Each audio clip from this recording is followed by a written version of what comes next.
Hi, I'm Kate Hemmings and I'm pleased to introduce you to the July issue of Quick and Crafty magazine. I'm joined by Corinne Bradd. Hi. Hello, Corinne. Kate. She's going to give us a fab project demonstration a little bit later, but before we get onto that, Corinne, I have to show you the free gift from Quick and Crafty this issue.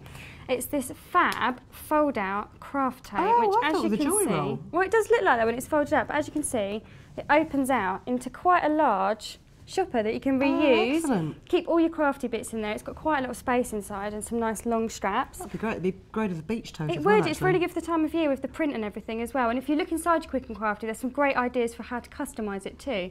I'm just going to pop this one out the way. You can pinch it later. Okay then. Now I've shown you the free gift, but you're going to show me some of the projects. Yes, Jill Alblas has been cutting foil, normal embossing foil with punches. They're really easy to do actually because the foil is thin enough that the punch will work. And I would imagine actually that it would sharpen your punches up because they do say you should use kitchen foil, don't they? Oh really? Yeah, but she's done some lovely things. There's this lovely card with all these dangly hearts. And this candle holder, which she's used to border punch on. That looks so classy actually, and it's such a simple idea. Really effective. And with the embossing foil, I mean, it bends very easily, so you can decorate all manner of things, get it to curve, and stick it with double-sided tape. It's got a lovely sheen on it as well. I don't know if you can see it here, but it's almost like that brushed steel, isn't it? Yeah, definitely. Now, what about this project here? I really like the mugs. I think I'm going to do a tea round in a minute. They're really funky, aren't they? Who are these by? They're by Sharon Bennett, and she's used the colour decor strips, which is a way of decorating ceramic and china. But it's not paint, it is like a sort of very thin, I think, acetate plastic. And I don't know how it sticks to it, but it sticks to it. But what's lovely, the way that Sharon's done it, is she's used sort of 3 or 4 colours, but she's got a different design on each of them, but they do really go together well.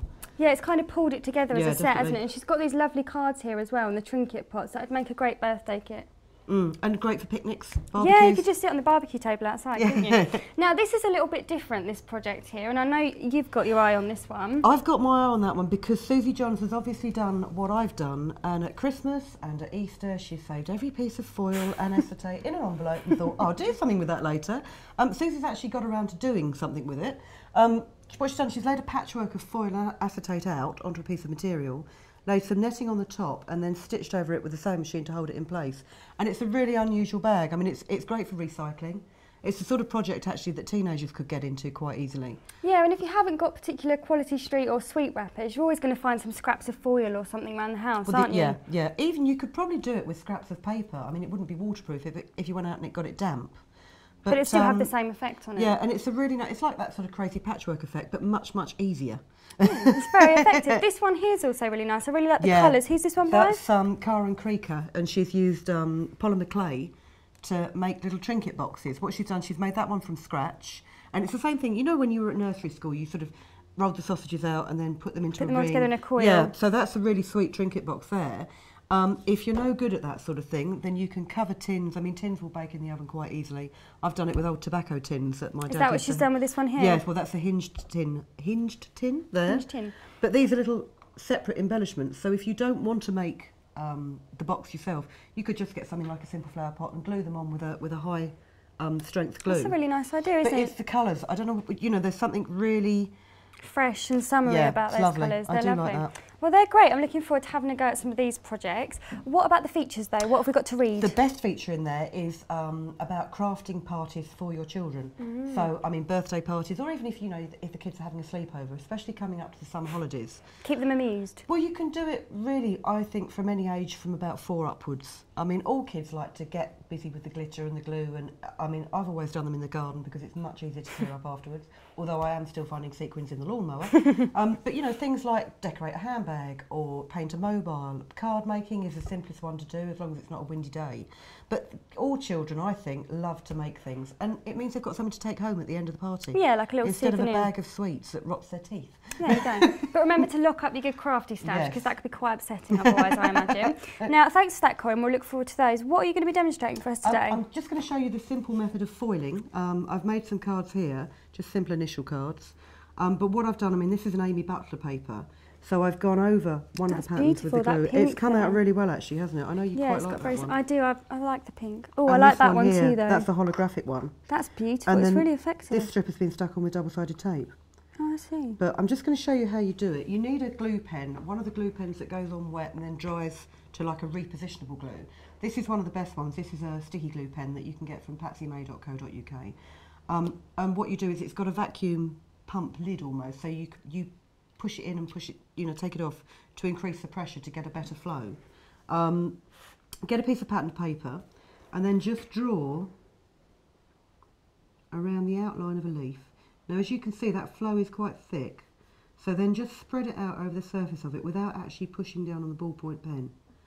You want a nice flattish surface. If you end up with too much glue on there, get a piece of tissue and just dip the end in it to let it sort of suck back up.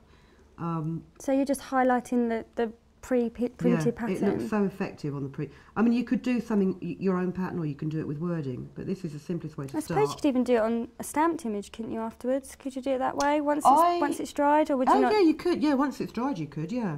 What you do need to do is you do need to leave this to dry for 10 minutes. So in true Blue Peter fashion... Here's one she made earlier. Here's one, and the sheet size has increased as well. As if by magic. What I've done is, you can see they're slightly darker where the glue is stuck to it. Take a piece of foil. What I'm going to do is I'm just going to cut this foil up because it has a very nasty habit of sticking to everything. And also sometimes you can pull the glue off without wanting to. So if you get a piece of foil, and this is just a simple rubbing down tool. Okay. Lay your foil onto a sticky bit, rub it down with your finger, give it a quick rub over. Oh, and it just lifts off. That is really clever. I was just thinking, how do you apply it? I mean, I've put some dots of glue there, which I was going to do in a different colour actually. I'll do it in this gold holographic. Just put them over. And it doesn't take long to transfer it, to be honest, you don't even need to rub it. That's really clever. I love that. These foils, again, are from Patsy May. I mean, you can get foils from a lot of places, but they've got a great range of holographics, different colours and patterns. I've not seen a better range anywhere. But again, just lay it down. Gently rub over it. Rub over it. Peel it away. This is what I mean about it getting stuck. It does tend to... So you've got to be quite careful because it's a bit fiddly. Yeah. But I mean, it's well worth it. The finished effect is lovely, and the thing is, even if some bits have missed out, it just kind of looks like a bit of a distressed effect as opposed to something. I've done before. I think that looks nice. But if you did that, and then you got a different colour over the top of it, I'm a great one for repairing mistakes because I continually make mistakes. Well, that's all part of being a crafter, isn't it? Being a little bit resourceful. Rub over the top of it, fantastic. And you've got look at that, as you say, that distressed look. But a bit of a two-tone effect at the same time. Effect. I mean, if you want a really, really crisp, shiny image, then you need to take time and be very careful with it. But I mean, it's so easy to do. Just play around with it. I mean, there's some other dots somewhere. Here they are. Fab. And then you just embellish it and layer it. But you can have good fun if you've got several different colours with it. Just lay it down and peel it off. And then what I've done with this is I've just decorated around the outside of it with an opaque gel pen. I mean, the surface takes it really well. Cool. But they do look quite effective, I think, those cards. Yeah, very versatile as well. So I think a lot of people will be trying those out soon. Make sure it's dry. Give it 10 minutes before you try and do it, because if it's too wet, it won't work. When you peel it off, it will peel half the glue off with it as well. Okay, well, thanks for that, Corinne. That's really good. That's what we've got time for here today. But once you've read your Quick and Crafty from cover to cover, come along to www.quickandcrafty.com to enter all the competitions and make the most of all the free downloads. See you next time.